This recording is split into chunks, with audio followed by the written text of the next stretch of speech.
36,9 avec le Grand Hôtel et Centre Thermal d'Yverdon-les-Bains.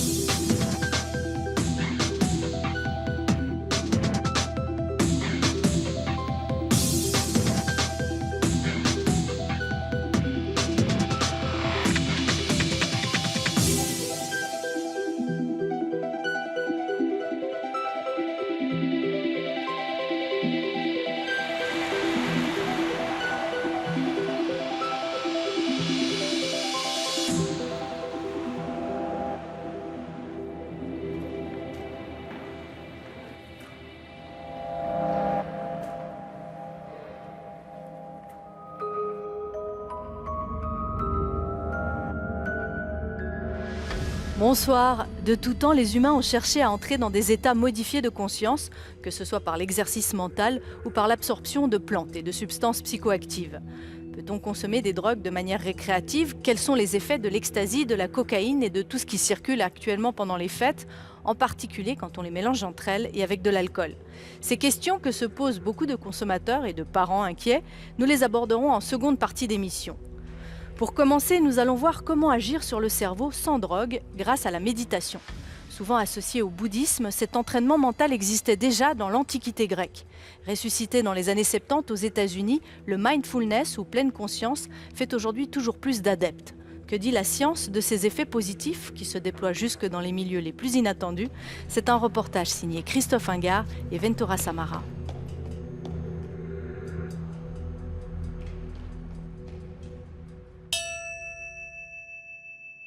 Installons-nous dans l'instant présent, nous contentant d'accueillir dans notre conscience les sensations corporelles de la respiration, observant l'endroit de notre corps où les sensations sont les plus vives. Est-ce dans le ventre, la poitrine, tout le corps, se laissant transporter et ressentir tout le temps que l'air met à sortir du corps, instant après instant, après instant. Voir la vie telle qu'elle est. Un autre regard, partagé aujourd'hui par deux mondes. Septembre 2016, les meilleurs neuroscientifiques de l'Occident ont rendez-vous à Strasbourg avec un chef spirituel de l'Orient. Au cœur du dialogue Est-Ouest, les différentes techniques de méditation, dont celle dite de pleine conscience. Inner value, you have to study about the system of our emotion and mind. Pendant des années, plusieurs centaines d'années, il y a toute une culture qui s'est basée, un savoir-faire, des techniques qui ont été développées pour comprendre l'esprit de l'intérieur. Et depuis à peu près 20-30 ans, il y a des échanges entre ces deux traditions, avec comme idée qu'on va pouvoir mieux comprendre la cognition, le cerveau, l'esprit, en mettant en relation ces deux traditions. Antoine Lutz fait partie des premiers scientifiques à s'être plongé au début des années 2000 dans le cerveau des moines bouddhistes. Des experts de la méditation avec 10 000 heures de vol à leur actif. Depuis, les études se sont multipliées, avec d'autres cobayes moins chevronnés. Les résultats sont toutefois récurrents. Méditer transforme le cerveau. Certaines régions vont répondre de manière plus efficace. Certaines structures dans le cerveau vont avoir une plus grande arborisation, une plus grande concentration de matière grise. Plusieurs groupes ont pu montrer qu'il y a des changements fonctionnels et anatomiques dans le cerveau après un entraînement en méditation. On peut dire que c'est un peu comme un muscle, que les gens qui pratiquent régulièrement des techniques de pleine conscience vont renforcer des réseaux qui sous-tendent les fonctions de l'attention et du contrôle cognitif. So now we will continue with another 5 minutes of focused attention, shamatha. Okay.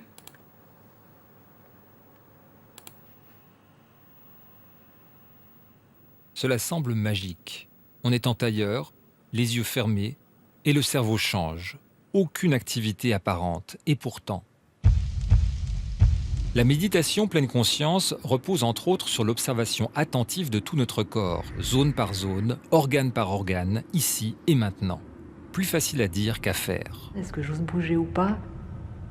Mes pieds, mes chevilles sont enfermés dans un étau, comme si j'avais des chaussures de ski. Dans la main, du coton.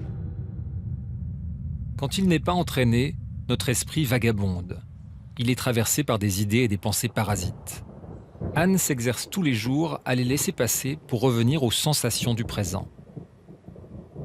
Parfois, j'ai certaines douleurs, surtout dans le dos.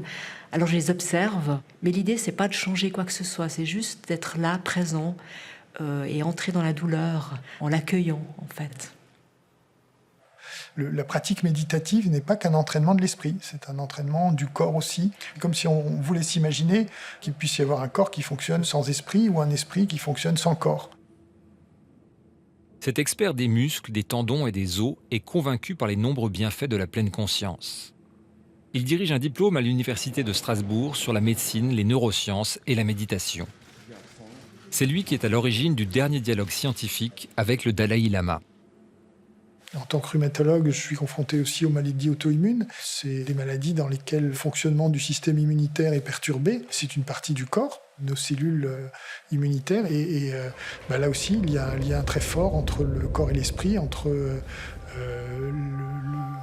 l'état dans lequel on est sur le plan psychique et notre fonctionnement immunitaire. On voit que beaucoup de ces maladies se déclenchent lorsqu'on a des périodes de stress. C'est le cas d'Anne. Elle souffre depuis 1992 de sclérose en plaques. Une maladie auto-immune qui s'attaque à ses nerfs, au sens propre et au figuré. Il faut apprendre à vivre avec. Et si jamais j'ai une poussée de sclérose en plaques, de faire avec. Je pense que la pleine conscience, ça me permet d'accepter l'inacceptable. Ça m'aide beaucoup pour diminuer la fatigue. Et quand je marche dans la rue, parfois je suis un petit peu déséquilibrée. Et ça me permet vraiment de mettre toute ma conscience dans mes jambes, dans mes pieds. C'est comme la sensation est un peu émoussée dans les pieds. Et ça me permet vraiment de déambuler normalement. C'est pas un plaisir pour moi de courir, parce que justement avec ces sensations de chaussures de ski, bien de plomb dans les jambes, c'est toujours un effort en fait. Mais le fait de courir en pleine conscience, ça me donne l'élan d'y aller. Parce que je me dis que c'est ma physiothérapie. D'être dans le mouvement, être conscient de ces sensations. Par exemple, lorsque je mets mes talons sur le sol, j'ai l'impression que je m'enracine. Je sens ce pied qui se déroule. J'écoute les sons aussi, le souffle. Là, je suis vraiment pleinement dans mon corps. Je sens le vent qui circule sur mon corps. Ça me donne des ailes. J'ai l'impression que les chaussures de ski, je peux les enlever. On découvre que la pratique méditative a un effet vraiment transformateur au niveau des éléments du système nerveux central, du système nerveux périphérique, donc dans notre cerveau, dans nos nerfs qui vont jusqu'au niveau de tous les organes, de tous les muscles, toutes ces informations qu'on a en permanence sur ce qui se passe dans notre corps. Et ces sensations, pas seulement fugaces, de sensations au niveau des organes, au niveau des membres, au niveau des muscles, qui peuvent être réinvestis, nous permettent de réhabiter notre corps. Et ça a une transformation aussi sur la façon dont est gérée nos capacités à nous mouvoir, à bouger, nos postures. Elle ne m'a pas guéri, la méditation, mais elle m'a permis d'accepter d'être comme je suis finalement, avec indulgence et bienveillance. Voir le corps et l'esprit comme un tout, indissociable, pour mieux supporter également les vagues à l'âme. C'est la nouvelle aventure quotidienne de Valérie D'Agostino, psychiatre formée initialement en neurochirurgie. Autrefois, je voyais le cerveau et j'allais plutôt enlever des lésions irréversibles. Alors, quand tout d'un coup, on me dit, on s'assied quelques minutes par jour, on se centre sur un point de son corps, et puis il y a des connexions qui commencent à se faire dans le cerveau, je trouve ça magique. Il y a tout un travail qui se fait au niveau neuronal, puisque notre cerveau, par chance, a des capacités d'adaptation absolument phénoménales. Et puis, au-delà du neurobiologique pur, c'est l'attitude face à la vie. Souvent, on pourrait ne pas réagir avec autant de stress. Les gens s'agitent dans tous les sens, se fâchent pour un peu tout et n'importe quoi. Et finalement, tout ça est toxique pour l'organisme. Loin du bloc opératoire, elle initie aujourd'hui ses patients à la pratique de la pleine conscience. Une approche très différente pour elle d'une médecine occidentale moderne qui isole chaque organe. C'est une aberration. Quelqu'un qui vit une dépression, l'anxiété, va vous dire tout de suite que les symptômes, c'est dans le corps avant tout. Les gens perçoivent beaucoup plus cette difficulté, ces symptômes physiques, que les difficultés mentales.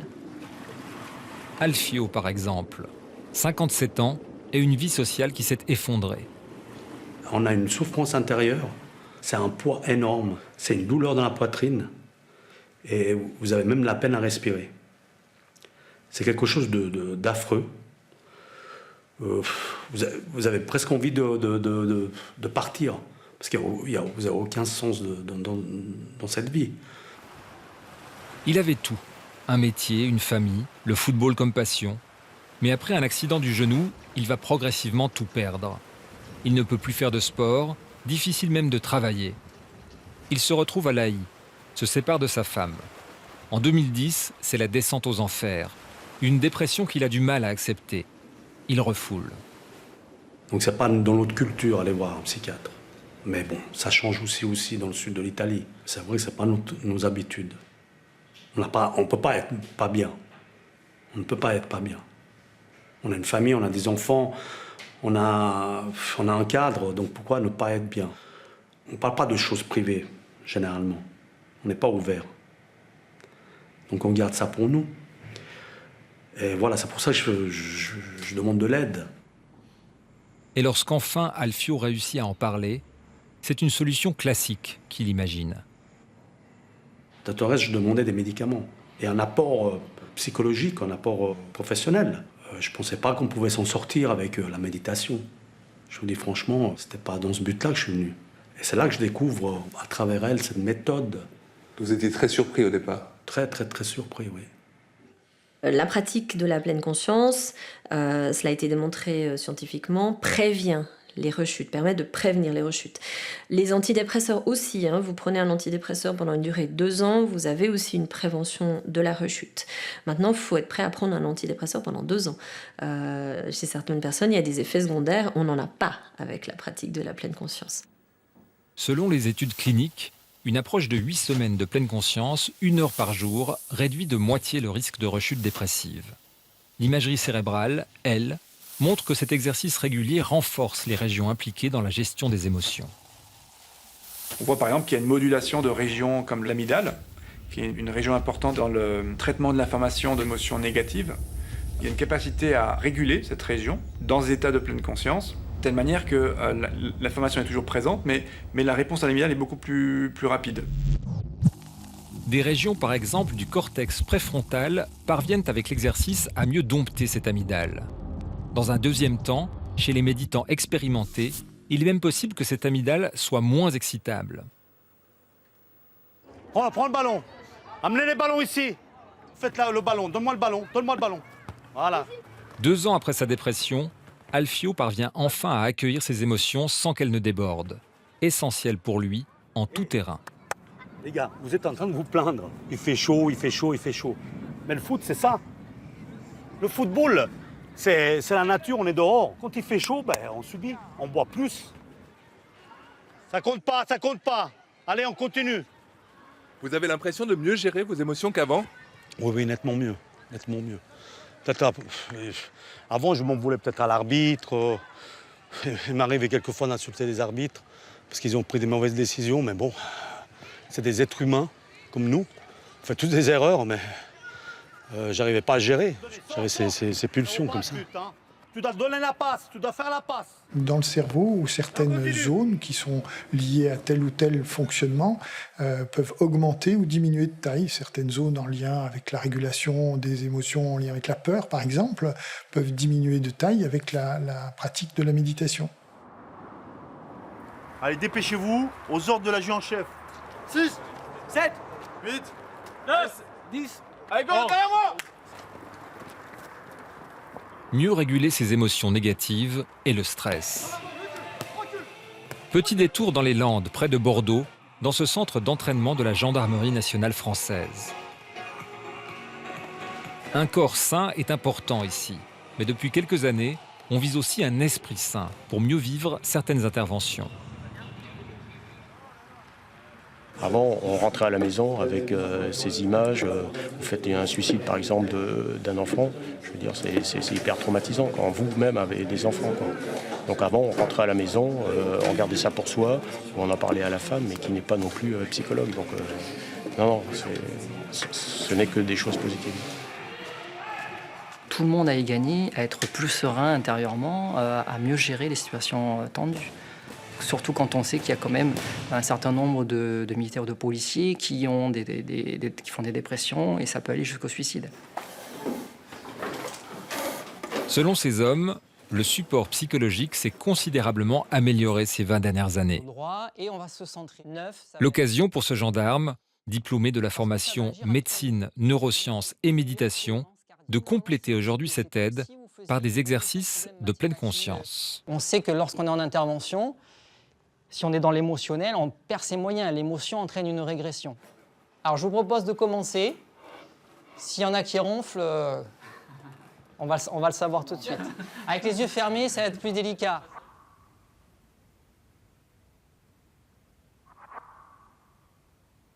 Les militaires se doivent d'être physiquement résistants, endurants, en forme. Et au niveau mental, il faut également qu'ils soient forts dans leur tête, résistants à ce qu'ils voient, les situations tendues, le stress. Il me semble important de pouvoir leur donner des outils, de renforcer le mental, le cerveau, puisqu'il y a des zones qui vont s'épaissir. Et donc, ça va mieux les préparer à affronter une situation à risque. Ils vont prendre plus de distance de l'événement et donc un meilleur contrôle. Ils seront moins dans ce qu'on appelle chez les militaires l'effet tunnel, où on se focalise sur la menace, sur l'adversaire et on oublie tout ce qui est autour. Et parfois, cela peut s'avérer très dangereux. Des études commencent également à montrer un impact positif sur le stress post-traumatique. Depuis 5 ans déjà, un programme de remise en forme mentale basé sur la pleine conscience existe pour l'armée américaine. Des soldats revenus des guerres d'Irak et d'Afghanistan reçoivent une formation dans les hôpitaux pour anciens combattants. Vous m'auriez parlé de ça il y a 30 ans, j'aurais dit mais c'est la foire au cinéma, quoi, c'est la foire aux armées. Et tandis que maintenant, avec le recul, avec le temps me permet d'absorber un petit peu mieux et de comprendre ce type d'exercice. Et que l'entraînement mental est vital pour votre profession aussi. C'est totalement vital, ça. Il est évident que partout où il y a des stress majeurs et des effets très néfastes sur la santé de ces stress, il y a des champs d'application pour ces approches de méditation. Les effets sur les troupes d'élite, par exemple, des stress traumatiques ou post-traumatiques lors d'interventions sont des choses qui sont préoccupantes. Donc il n'est pas du tout illégitime d'imaginer que ces approches-là puissent trouver leur place dans ces mondes-là.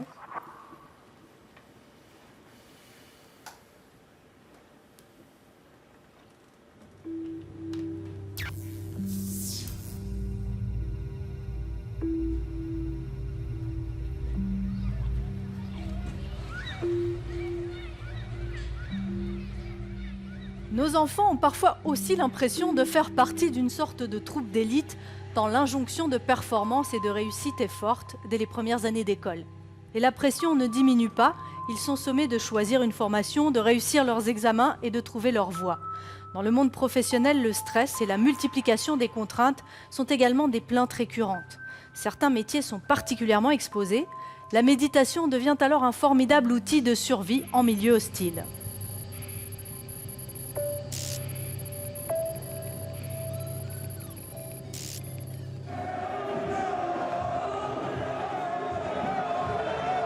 Italie-Brésil, Copacabana, finale du tournoi de beach volley aux Jeux Olympiques de Rio.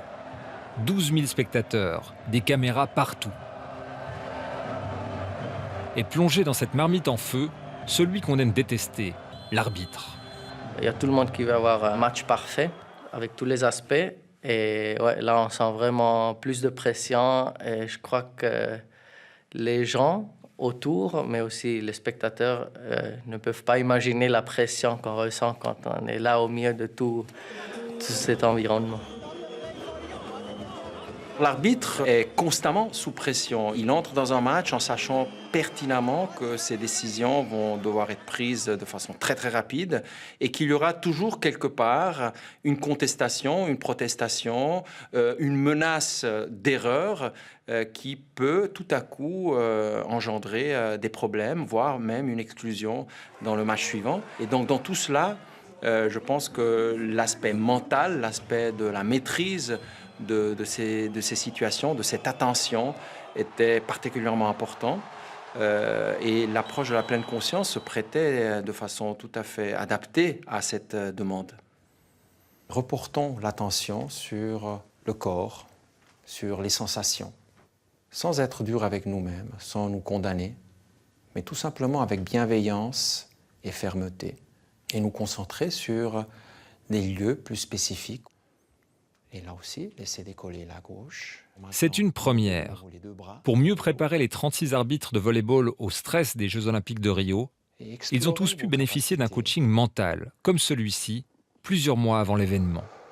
Dans la boîte à outils psychologiques offerte à eux, des exercices parfois étonnants de pleine conscience. Donc pour monter sur la slackline, il s'agit avant tout, évidemment, de poser le pied. Le premier exercice, c'est celui finalement de trouver une stabilité dans l'équilibre. L'arbitre est confronté là à cette nécessité d'être dans l'instant présent, sinon il tombe, de se confronter donc à la nécessité de la concentration, dans certains relâchements, de la gestion de toutes les pensées parasites. Je joue avec les sens, les 5 sens, pour m'orienter. Je reste concentré. Et ceci en sachant pertinemment que ce n'est jamais acquis quelque part, que quand on fait de la slackline, c'est un éternel recommencement. Et donc il me paraît assez intéressant de laisser les arbitres travailler sur cet outil-là pour transférer finalement exactement ce qui se passe ensuite sur le terrain. Un match pour un arbitre est toujours un nouveau match. Excellent. Et les derniers pas, c'est souvent les plus difficiles. C'est là où je crois avoir déjà rejoint mon objectif, mais où l'instant présent me réclame, toujours. Et même les meilleurs se trompent. Première balle de la finale pour Jonas. Smash brésilien. Sifflet out, point pour l'Italie. Mais les Brésiliens contestent, les Italiens auraient touché le ballon. Ils demandent le challenge, la preuve par la caméra. Et l'image révèle en effet que les Italiens ont effleuré le ballon du bout des doigts. C'est une erreur d'arbitrage après quelques secondes de jeu seulement. J'ai vu la part comique de la situation. De commencer un match avec un challenge, c'est quand même assez exceptionnel. J'ai accepté et je suis resté calme. J'ai plutôt vécu la situation avec une vue externe qu'une vue interne. On réagit moins, on réagit différemment et je crois qu'on réagit mieux. Puisqu'il était aussi probablement entraîné à ça, il a pu se refocaliser sur sa respiration et porter son attention sur l'ici et maintenant. Et l'ici et maintenant, c'était la prochaine balle, et la prochaine balle, et la prochaine balle. Et c'est comme ça que le match s'est déroulé. Avec, au final, une victoire olympique du Brésil sans aucune faute grave d'arbitrage.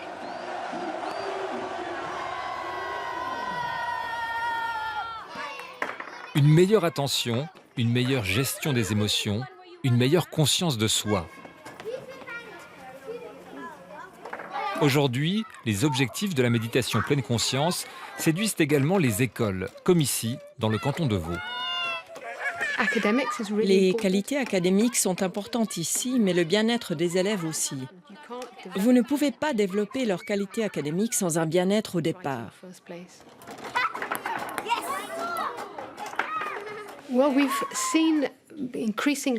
Par ailleurs, nous voyons des enfants toujours plus stimulés, surstimulés dans leur vie quotidienne. Ils ont leurs gadgets au bout des doigts et ils courent d'une activité à l'autre, parfois sans s'arrêter. Cette hyperactivité augmente selon nous. Et il est donc important de leur enseigner des moyens de gérer ça.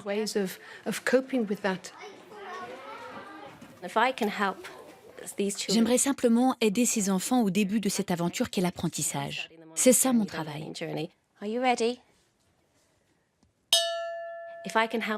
Et j'aimerais vraiment les aider à réaliser que ça, c'est moi. Et que c'est OK d'être moi.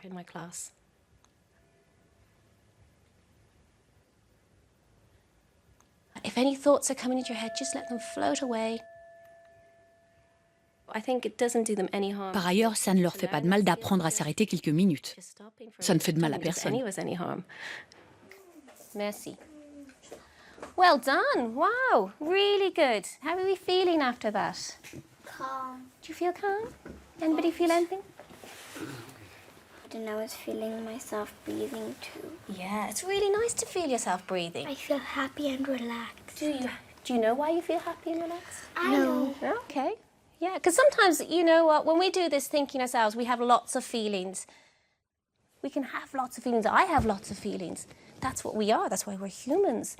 Cette école privée propose même depuis cette année du mindfulness, de la pleine conscience, comme activité extrascolaire dans une salle dédiée. J'arrive pas à très bien gérer mon stress et je pense que ça pourrait beaucoup aider. Et aussi, j'ai beaucoup de mal à m'endormir.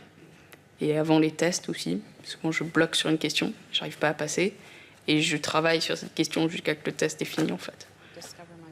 Je fais du piano et j'ai souvent des auditions et j'ai souvent le trac sur la scène. Et il y a beaucoup de monde et ça un peu me traumatise et donc après j'arrive pas à me concentrer sur mon morceau. Okay, so I begin by closing my eyes. Moi, j'ai toujours envie de faire plus que ce qu'on me demande. Et du coup, il faut juste que je m'arrête à un moment. Puis ça, je pense que ça peut m'aider aussi. Il y a trop des fois. Oui. La méditation peut modeler des régions précises du cerveau, probablement depuis le plus jeune âge. Reste à savoir pourquoi tout le monde veut méditer. Pleine conscience ou bonne conscience? Au-delà de la science et de la mode, l'intention est aujourd'hui centrale. Si, comme n'importe quelle pratique et comme n'importe quelle approche, il n'y a pas une intention juste, les dévoiements sont possibles.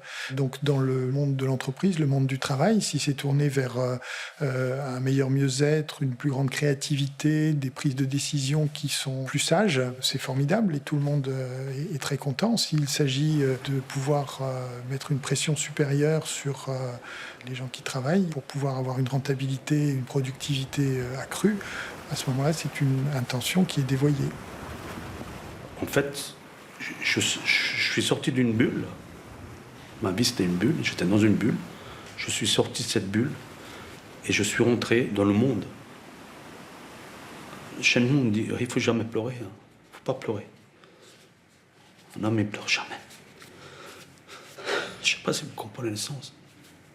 Maintenant, vous acceptez les choses comme elles sont. Accepter, je les accepte. C'est ça, c'est le plus beau. C'est le plus beau miracle, ça. Accepter ses émotions. Chose que je n'ai jamais fait. Aujourd'hui, il a rendez-vous avec Josiane. Après une formation dans le domaine de la santé, Alfio a choisi le bénévolat pour occuper son temps libre. Merci. Voilà, madame. Merci. Attention, attention la tête. Aider une femme seule, avec des problèmes de mobilité, pour qu'à son tour, elle accepte mieux son quotidien. J'espère. Oh, moi je me fais pas de soucis. Oui, mais je crois qu'il faut que je rechange. Là, la lumière me gêne beaucoup. C'est du 1 J'ai du temps. J'ai du temps à donner. Et la conscience dit donne un peu de temps aux autres. Ça, tu le sens à l'intérieur, tu sens ça.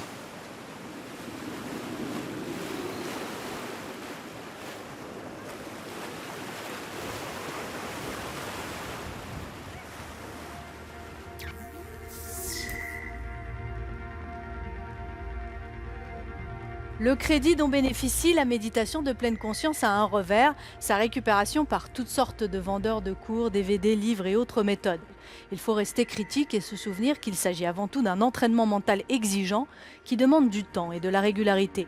Une pratique qui ne peut s'apprendre correctement qu'avec des formateurs sérieux. Autre manière d'agir sur le cerveau, les substances psychoactives. Quand on parle de drogue récréative, les milieux concernés, médecins, travailleurs sociaux et même policiers froncent les sourcils parce que la définition est ambiguë. Les professionnels de la santé reconnaissent qu'il faut distinguer les consommations occasionnelles, la curiosité et le besoin de transgression d'un usage plus inquiétant de ces drogues. Mais le terme récréatif donne un faux sentiment de banalité. Il véhicule l'idée que ces substances sont anodines et qu'une fois la fête finie, tout reprendra sa place. C'est sous-estimer la complexité du cerveau et le psychisme de chacun. Sur certaines personnalités ou terrains fragiles, il suffit parfois d'une seule prise pour déclencher une puissante addiction. Pour que la fête ne finisse pas en toxicomanie, il faut s'informer, par exemple en suivant ce reportage de François Janet et Jacqueline Dubuis.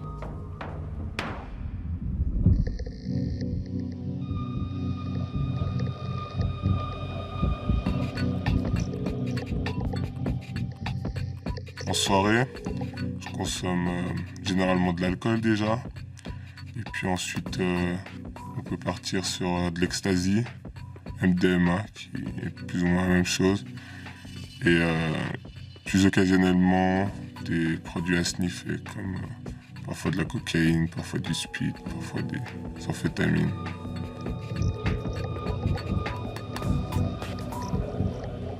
Dès l'aube de l'humanité, on trouve l'usage de drogues et de substances qui modifient les états de conscience. On le trouve dès qu'il y a des humains en groupe et en communauté, il y a des chamans ou donc des personnes qui, à travers la conscience modifiée, essayent d'interpréter le monde et de communiquer avec le monde des esprits. Alors bien sûr, tout cela a évolué en des milliers d'années et aujourd'hui, on est dans un phénomène, effectivement, de consommation, soit festive, pour se distraire, pour éprouver, pour le plaisir, si vous voulez, des modifications de conscience. On pourrait dire pour se sentir bien, pour faire une expérience. À d'autres époques, l'usage de ces substances était ritualisé et encadré par les aînés. Aujourd'hui, les jeunes consommateurs s'initient entre eux. Pour s'éclater, ils consomment parfois du LSD. Assez fréquemment, ils absorbent de la cocaïne et des amphétamines. Et dans une large proportion, une amphétamine très connue, l'ecstasy ou MDMA. Tout cela dans des ambiances enfumées de cannabis ou de tabac, arrosées de grandes quantités d'alcool. Comment vous avez commencé? De temps en temps, j'avais des amis qui prenaient. Et puis ouais, j'ai pris une fois, j'ai trouvé sympa. Puis maintenant, de temps en temps, j'en prends. Puis il faut dire que quand on boit en soirée, on réfléchit moins, on est plus désinhibé, et puis plus avoir tendance à faire ce genre de choses. Quand ils sortent, ces jeunes cherchent des sensations. Cela fait peur aux parents parce qu'ils n'hésitent pas à tester des substances psychotropes. Mais combien sont-ils à consommer des drogues pour faire la fête? Les données fiables manquent, mais on sait que le plus grand nombre est âgé de 19 à 29 ans. Que généralement, alcool et tabac sont indissociables d'une soirée festive. Et une moitié d'entre eux reconnaît aussi, dans les sondages, qu'ils consomment 1 à 2 fois par mois en moyenne des produits interdits que, dangereusement, ils mélangent. Et pour vous alors, c'était comment la première fois? Ah, c'était top, c'était cool. J'avais pris une demi-pilule d'ecstasy. Puis c'était sympa, moi, j'ai bien aimé. C'était une soirée classique, on avait fait l'apéro. Puis après, on est allé en boîte et puis voilà. Au début, on ressent rien pendant un petit moment. Après 45 minutes, on commence à avoir une montée. Ça, vous la sentez bien, ça vient un peu du ventre. C'est beaucoup de chaleur, je dirais. Et puis, vous venez très très euphorique, très très heureux. L'ecstasy, qu'on connaît aussi sous l'abréviation MDMA, pour méthylène-dioxyméthamphétamine, est un stimulant du système nerveux central qui possède des caractéristiques psychotropes particulières. Dans ces cercles-là, la priorité, c'est un mélange de stimulants et de perturbateurs. Donc, les stimulants, c'est la famille des amphétamines et il y a souvent de la cocaïne. Puis, perturbateurs, il peut y avoir du LSD et des extasies qui donnent quand même des fortes perturbations des sensations, notamment dans le sens de l'exacerbation, des couleurs, des sons. Et ce côté ontactogène, qui permet de se mêler dans la foule. Il y a beaucoup de gens qui ont des phobies sociales, qui hésitent à aller danser, se mettre sur scène, etc. Et quand ils découvrent l'ecstasy, eh bien, ça guérit leur timidité pathologique. Et puis, tout d'un coup, ils sont le roi de la danse. Alors moi, à chaque fois, la musique, je la trouve incroyable. Ça, c'est un truc en soirée. À chaque fois que je prends une ecstasy, je suis à ce concert. C'était un truc de fou. Alors, c'est vrai que des fois, le lendemain, je réécoute des vidéos et puis je suis là, c'était peut-être pas si bien. Mais c'est vrai que ouais, ça amplifie vraiment je veux dire, la sensation avec la musique, quoi. C'est vraiment cool. Si le cannabis fait planer, la cocaïne et l'ecstasy sont des stimulants puissants. Une potion magique qui rend sûr de soi, donne une énergie folle et fait durer la fête longtemps, très longtemps. Ça participe à la fête dans le sens où ouais, bah, vous allez bien vous amuser, quoi. Pendant là, vous allez durer un petit peu. Je trouve que ça fait durer les soirées pas mal de temps. Là, vous êtes un vrai guerrier. Vous arrêtez pas. Vous pouvez faire même 2 jours de suite. Parce que l'alcool, par exemple, ça va vous endormir vers 4-5 heures. Si vous faites moi, si je fais qu'une soirée à l'alcool, 5 heures, enfin, la plupart du temps, je suis fatigué, quoi. J'ai envie d'aller me coucher. Les drogues ont des effets spécifiques sur différentes parties du cerveau. Mais toutes les substances psychotropes agissent sur le centre de la récompense. Elles déclenchent la production d'un neuromédiateur, la dopamine, dans une zone précise du cerveau, le noyau accumbens. La dopamine participe à des fonctions essentielles pour la survie de l'organisme, comme la motricité, l'attention, la motivation, la mémoire. Mais elle peut conduire à l'addiction. Toutes les substances psychoactives stimulent une région du cerveau des émotions qui est une voie dopaminergique et qui donne une impression de plaisir et satisfaction et qui va renforcer le comportement. Elles ont toutes cet effet-là. Ces substances laissent aussi des traces mesurables. Les eaux usées dévoilent une foule d'informations. Les prélèvements permettent de mesurer quelles substances sont consommées, par quelle population et à quel moment. À l'Université de Lausanne, Pierre Esseva est une référence dans le traitement de ces données. Des données qui permettent par exemple de savoir qu'en Suisse, on consomme chaque jour près de 9 kg de cocaïne.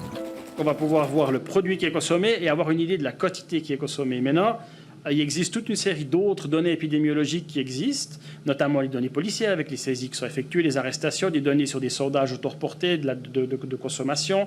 Et là, l'idée, c'est de se dire, voilà, on a un certain nombre d'indicateurs, les eaux usées en sont un. Est-ce qu'en combinant ces choses-là, et lorsque les indicateurs vont dans la même direction, on peut avoir une vision beaucoup plus objective finalement de ce qui se passe et de la compréhension de ce phénomène. Quand on s'intéresse aux substances dites récréatives, par exemple, notamment la MDMA, on voit qu'au niveau suisse, on a une tendance à avoir plus de consommation dans les grandes villes. Ce qui n'est pas étonnant puisque c'est là que ces grandes villes sont des attractions pour tout ce qui est milieu festif. Maintenant, un élément aussi intéressant, c'est qu'on voit des différences, notamment par exemple au milieu de la méthamphétamine, où là, on voit des différences assez flagrantes entre le nord et, disons, le sud de la Suisse. L'analyse des eaux usées montre 2 types de consommation. Celle des drogues très addictives comme l'héroïne, qu'on retrouve dans des proportions constantes tous les jours de la semaine, et la consommation de drogues qu'on qualifie de récréatives, qui laissent des traces essentiellement le week-end. C'est très clair, par exemple, pour la MDMA, que l'on a une consommation très limitée la semaine et le week-end, associé avec les aspects festifs, festivals et autres, là on a une augmentation de cette substance, et également de la cocaïne, puisqu'il y a quand même aussi au niveau de la cocaïne un aspect festif qui est indéniable.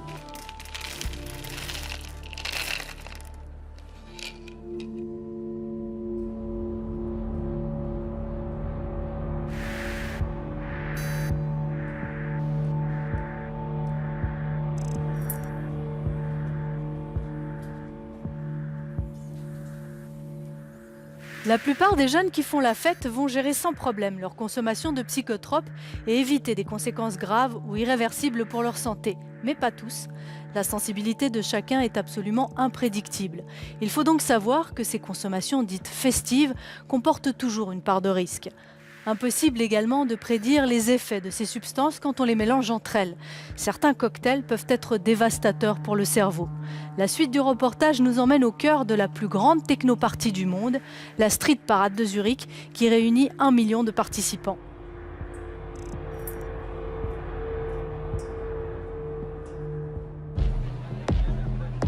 La météo annonce un samedi torride pour cette édition 2016. Au cœur de la fête, on se presse pour consulter les affiches qui détaillent la qualité des drogues sur le marché. Mais on se presse surtout autour du laboratoire mobile où l'on peut faire analyser les drogues qu'on va ingurgiter pour faire la fête. Vous avez bien entendu, le Drug Checking de Zurich offre d'analyser le contenu de vos drogues. Ce service, quand il a été mis en place en 2002, a fait la une de la presse mondiale. Son but, éviter les accidents liés aux substances frelatées et toxiques. Pour les consommateurs, les tests sont gratuits et anonymes. En fait, je suis venu pour de la cocaïne. J'ai fait analyser de la MDMA en pilule. Si vous prenez des drogues, il faut savoir ce qu'elles contiennent. Parce que ça peut être très dangereux si vous prenez quelque chose qui n'est pas bon. Pour nous, c'est très important de faire ce test. S'ils nous disent que c'est bon, que c'est de bonne qualité, alors on le prendra. Pour obtenir cette analyse, il faut se prêter à un questionnaire détaillé. Ce questionnaire est la meilleure source de renseignements sur le comportement des consommateurs festifs en Suisse. Le drug checking a comme but premier d'entrer en contact avec les gens qui consomment des drogues festives. Avant de faire le drug checking, nous n'avions aucune idée de ce que prenaient les gens. Le deuxième objectif, bien sûr, c'est limiter les dégâts, pour minimiser les risques liés à la consommation.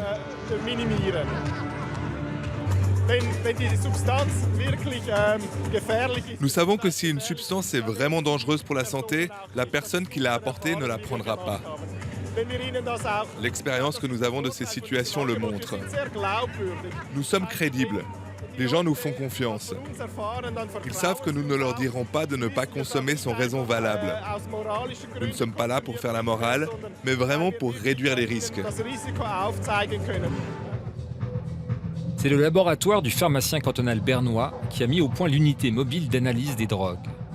La loi sur les stupéfiants permet ce travail et la police profite des informations recueillies sur les produits qui circulent. Les noceurs apportent leurs achats qui seront examinés sous toutes les coutures.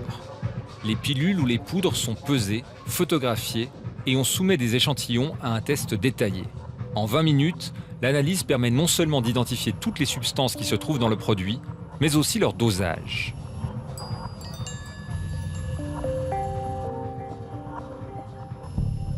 Loin de la fête, comme ici à Berne, les consommateurs ont d'autres possibilités de faire vérifier leurs substances.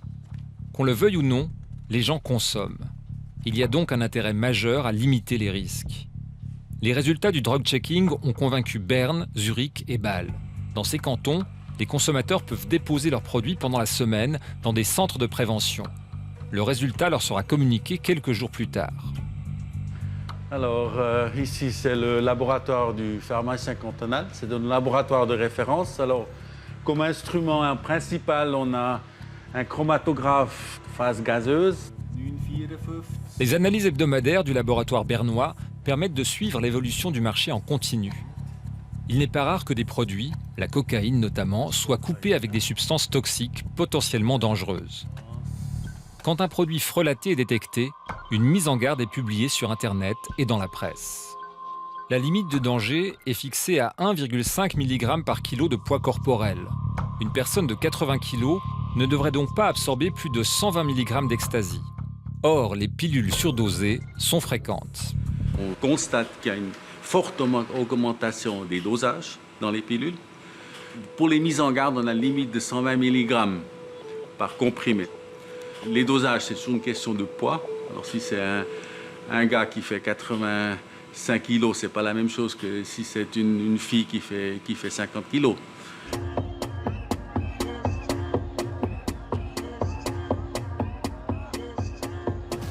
Qu'est-ce que ça donne, vos résultats? Ils sont excellents. La cocaïne est pure à 90,5%. Ils nous ont dit que c'est une des 3 plus fortement dosées qu'ils ont testées aujourd'hui. Cette pilule, c'est de la MDMA pure. 107 mg, pas trop forte, c'est OK, juste parfait. Une surdose d'ecstasy ou une substance imprévue peut conduire à une hyperthermie. C'est rare, mais cela peut affecter le métabolisme au point d'entraîner des défaillances d'organes. Défaillances qui peuvent être mortelles. Le risque de surdosage, il est pertinent pour la plupart des substances. Peut-être avec une exception, mais qui rend la substance d'autant plus dangereuse pour la cocaïne, dont les risques sont relativement peu liés à la dose. Et en fait, dès le premier ou le deuxième trait de cocaïne, il y a un risque d'infarctus, de troubles du rythme cardiaque, d'attaque cérébrale ou d'épilepsie. À Genève, les urgences traitent une trentaine d'accidents par année liés à des problèmes de drogue, contre 700 cas provoqués par des excès d'alcool. Thierry Favreau-Kuhn est médecin de premier recours. Dans son quotidien professionnel, les drogues sont rarement récréatives. Il y a des dégâts qui se révèlent bien après la fête. C'est souvent des gens qui vont s'engager dans des comportements à risque très importants, notamment au niveau sexuel, avec de très fréquentes histoires de contamination par les virus du HIV ou de l'hépatite sur des rapports non protégés. Chez les professionnels de la santé, on hésite à parler de consommation occasionnelle, surtout quand elle se répète chaque fin de semaine. Une consommation, je dirais, soi-disant festive, mais qui aurait lieu tous les week-ends, c'est déjà une consommation qui peut avoir un impact bien négatif sur la santé et la vie en général des gens. Et on pourrait rapidement être dans une consommation plus si festive, mais déjà problématique. Et ça peut vraiment aller jusqu'à des épisodes dépressifs, plus ou moins longs, selon les gens. On n'est pas égaux, on n'est pas tous de même constitution. Et ça peut réellement avoir un retentissement sur la vie des gens, voire aller éventuellement jusqu'à des tentatives de suicide dans certains cas. Le blues, plus ou moins profond des lendemains de fête, cache un autre danger. L'envie de retourner au produit pour aller mieux et tomber dans l'addiction. Parmi les substances les plus addictives, la méthamphétamine. Elle fait des ravages. Aux États-Unis, on publie les photos des accros à la meth pour montrer comment cette drogue de synthèse détruit progressivement ses consommateurs. La méthamphétamine s'est répandue dans les années 90 dans le nord de la Suisse via les pilules taille des salons de massage. On la trouve aussi sous forme de cristal. Peu présente à Genève ou Lausanne, la méthamphétamine, en revanche, est devenue la préoccupation majeure de la brigade des stupes de Neuchâtel. Il y a un lien avec le côté festif, mais la problématique de la consommation de méthamphétamine, c'est pas tellement la méthamphétamine. Sa particularité, c'est qu'elle est très consommée dans le milieu privé. Mais privé festif, c'est-à-dire avec une bande de copains qui peut être plus ou moins large. Donc on a un type de consommation qui est extrêmement discret. Contrairement à l'ecstasy, qui est terriblement répandue dans le milieu techno, qui est très associée au milieu techno. La méthamphétamine aussi, bien évidemment. Et certaines personnes ne savent pas ce qu'elles consomment. Donc elles ont juste une pilule sans savoir quel est le contenu. C'est ce qui est arrivé à Pierre un soir. Il a manqué de vigilance. Un couple d'amis à nous qui nous avait donné vendu une ou deux fois des ecstasy, nous ont dit un soir que il n'y en avait plus. Ils n'en avaient plus. Par contre, ils avaient de la meth. Et je n'ai pas tilté, je n'ai pas vraiment réagi. J'ai simplement accepté d'essayer ce nouveau truc. On ressent un rush incroyable.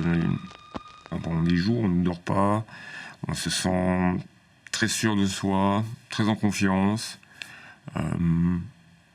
Et puis on a une sorte d'excitation aussi sexuelle. En fait, on ne ressent plus la fatigue. L'effet du cristal, donc de la méthamphétamine, était immédiat et vraiment beaucoup plus intense pour moi que l'ecstasy. Ce qui nous a conduit à en acheter de plus en plus régulièrement. Il faut savoir que c'est pas une envie physiologique, c'est pas le corps qui vous demande ça, c'est votre esprit, c'est votre tête qui vous demande ça. En l'espace de 6 mois, j'ai perdu environ 15 kilos. Ça mène plein de carences. Au bout de 2 ans, j'avais une carence en fer très importante qui nécessitait une hospitalisation en urgence. Et puis, donc physiologiquement, c'est toutes sortes de problèmes. Des crampes, des douleurs dans les membres, dans les doigts, des maux de tête, Enfin, j'en passe. La dangerosité des drogues est un chapitre extrêmement complexe. La substance, étonnamment, ne joue pas le rôle le plus déterminant. Ce sont les vulnérabilités du consommateur qui font la différence. Son bagage génétique, sa santé physique et psychique, le mode et le contexte dans lequel on prend une drogue sont autant de facteurs qui déterminent le profil à risque. Évidemment, si vous avez des troubles, disons, psychologiques, psychiatriques, on peut évoquer bien sûr la dépression, mais aussi les troubles anxieux ou d'autres troubles, c'est un facteur de risque. Celui qu'on a mis le plus en évidence ces dernières années, c'est les antécédents psychotraumatiques. Il y a des personnes qui ont eu des violences ou des abus sexuels pendant leur enfance et leur adolescence, sont à risque, si vous voulez, d'enfouir ces mauvais souvenirs et puis de s'automédiquer avec des substances. Vous asseyez en face. Ouais. Comment savoir qui est à risque? Les spécialistes des neurosciences cherchent des réponses. Au CHUV, Jérémy Grivel observe comment le regard d'un patient est attiré par les images qui trahissent son addiction. On va pouvoir commencer la calibration. En suivant les mouvements oculaires du patient, on peut identifier voire évaluer ses addictions. À terme, ces recherches pourront contribuer au diagnostic et au traitement de ces troubles. Alors une addiction, c'est un surapprentissage du comportement de consommation. Quand on consomme une substance addictive, notre système de la récompense, notre système d'apprentissage va être suractivé. Il va être piraté par ces substances et la personne va avoir tendance à encoder tout ce qui est lié à la consommation comme si c'était très important pour sa survie. Les substances addictives ont tout en commun de libérer une forte dose de dopamine dans le circuit de la récompense qui agit comme un signal puissant d'apprentissage. Ce signal va imprégner la mémoire, un phénomène que les anglo-saxons appellent le craving. Le craving, c'est l'envie irrépressible de consommer. Et donc on est à risque de rechuter à cause de ces mécanismes de mémoire. Par exemple, un héroïnomane qui a l'habitude d'utiliser une petite cuillère pour faire sa préparation, quand il aura été sevré, il restera que cet indice, la petite cuillère, pourra réactiver son envie de consommer, même beaucoup plus tard. Il est terriblement difficile de se libérer d'une addiction. Pour le cristal meth, par exemple, le taux de rechute se situe à plus de 75%. Malgré bien des efforts, Pierre est toujours accro. Pourquoi vous avez accepté de témoigner? Parce que j'ai des enfants.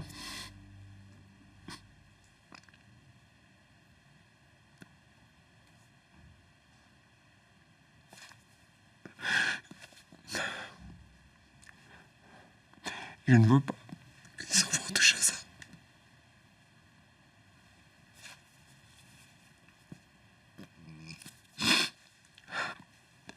Je ne veux pas. Je ne peux pas que les dealers vendent ça à des gamins. Parce qu'ils sont foutus, les gamins. Ils ne connaissent même pas le bonheur de la vie. C'est surtout pour ça.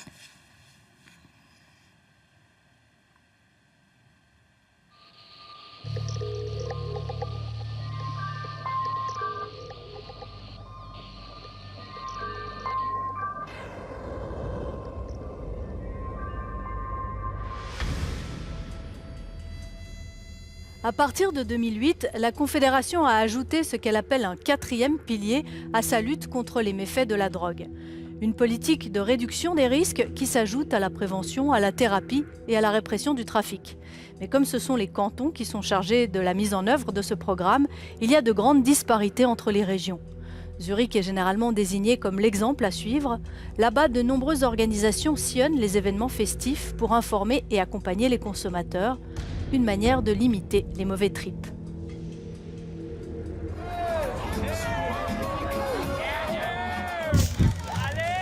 Fête des vendanges d'Auvergnat, près de Neuchâtel.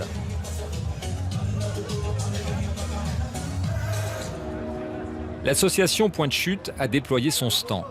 Ici, à défaut de drug checking, on utilise une ressource indispensable, l'information. Parce qu'un consommateur mal informé est un consommateur en danger. Ce soir, Charlotte, Sébastien et Johan, de Point de Chute, veillent sur les jeunes fêtards. Vous connaissez Point de Chute, en gros? Oui, c'est justement vous donner des verres d'eau pour prévenir la déshydratation. Ce qu'on fait aussi, c'est qu'on fait de l'information sur tout ce qui est alcool et drogue. Puis que du coup, si à un moment tu as un problème ou tu as envie de venir te parler de quelque chose, tu as besoin d'une information, tu pourras toujours venir vers nous puis discuter. Pour favoriser le contact, Point de Chute fait régulièrement appel à de jeunes volontaires habitués des milieux festifs. Encore un verre d'eau? Moi-même, je fais beaucoup à fête. Ça m'est arrivé de consommer certaines choses. Et autour de moi, je connais beaucoup de personnes qui consomment pas mal de choses assez licites, enfin, plus ou moins fortes.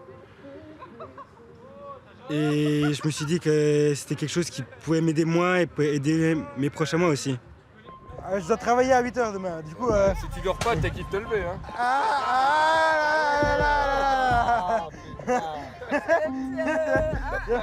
Quand on fait des rondes, c'est aussi garder un œil sur les personnes qui peuvent tout d'un coup être seules, en train de bader, comme on dit, qui ont pris trop d'alcool ou trop d'une autre drogue, et que du coup on peut arriver et vers la personne, faire un lien, bonjour, comment ça va? Je vais faire la question suivante. Elle est hyper intéressante cette question, elle est hyper intéressante. Mon expérience, c'est vraiment, j'utilise comme un outil pour rentrer en contact avec eux. Du coup, j'utilise ça vraiment pour me mettre à leur niveau en fait.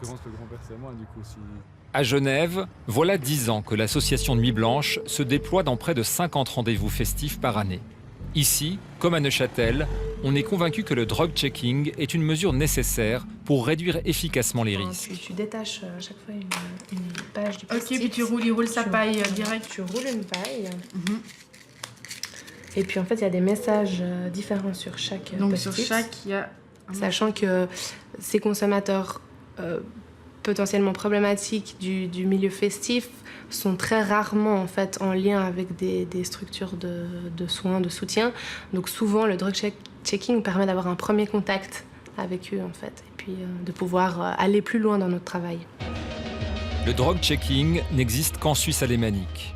En Suisse romande, jusqu'ici, les projets se sont heurtés à des résistances politiques. Genève souhaite l'introduire dès que possible.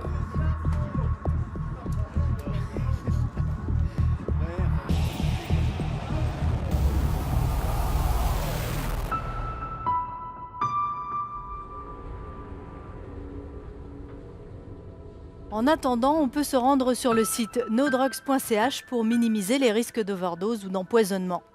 Les drogues illégales ne sont pas celles qui font le plus de dégâts en termes de santé publique, n'empêche qu'elles laissent quand même dans leur sillage beaucoup de souffrance et de regrets.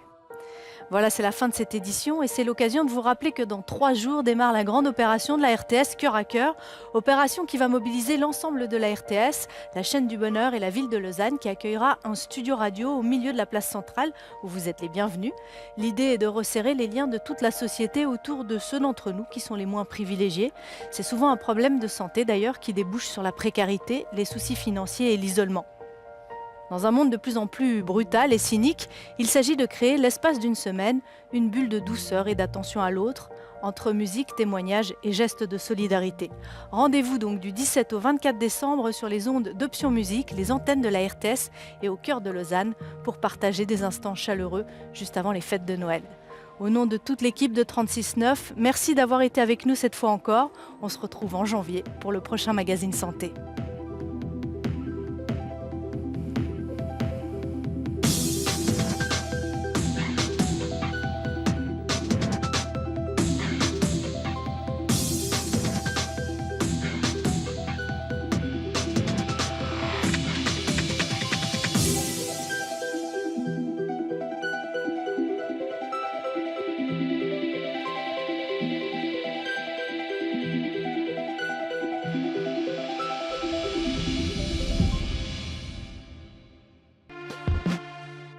469, avec le Grand Hôtel et Centre Thermal d'Yverdon-les-Bains.